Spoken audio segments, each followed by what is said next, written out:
Hi friends, welcome to our channel. Friends, బంగారం మరియు వెండి ధరలు ఏ విధంగా ఉన్నాయో ఈ వీడియో ద్వారా తెలుసుకుందాం. ప్రపంచవ్యాప్తంగా పసిడి వెండికి ఎప్పుడూ డిమాండ్ అనేది ఉంటుంది.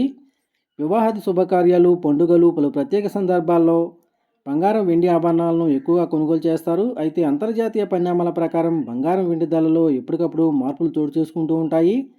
కొన్నిసార్లు బంగారం వెండి ధరలు తగ్గితే మరికొన్నిసార్లు పెరుగుతూ ఉంటాయి. తాజాగా ఈరోజు బంగారం మరియు వెండి ధరలు ఏ విధంగా ఉన్నాయో తెలుసుకుందాం. అంతకన్నా ముందుగా మా నుంచి మీకు ఒక రిక్వెస్ట్, మా వీడియోని ఇంకా లైక్ చేయబోతే లైక్ చేయండి. మీరు ఇచ్చే లైక్ నాకు ఎంతో సపోర్టింగ్ ఎంకరేజింగ్గా ఉంటుంది. అదేవిధంగా మా ఛానల్ని సబ్స్క్రైబ్ చేసుకోండి, పక్కన వచ్చే గంట సింబల్ యాక్టివేట్ చేసుకోండి. ఫ్రెండ్స్, ఈరోజు రెండు తెలుగు రాష్ట్రాల్లోని ప్రధాన నగరాలైన హైదరాబాద్, విజయవాడ, విశాఖపట్నాల్లో బంగారం మరియు వెండి ధర చూసినట్లయితే 24 క్యారెట్ల స్వచ్ఛమైన 10 గ్రాముల బంగారం 73,800 రూపాయల దశలు అవుతూ ఉండగా 22 క్యారెట్ల 10 గ్రాముల బంగారం 67,650 రూపాయల దశలు అవుతుంది. అలాగే 1 కేజీ వెండి 90,000 రూపాయల దశలు అవుతుంది. ఫ్రెండ్స్,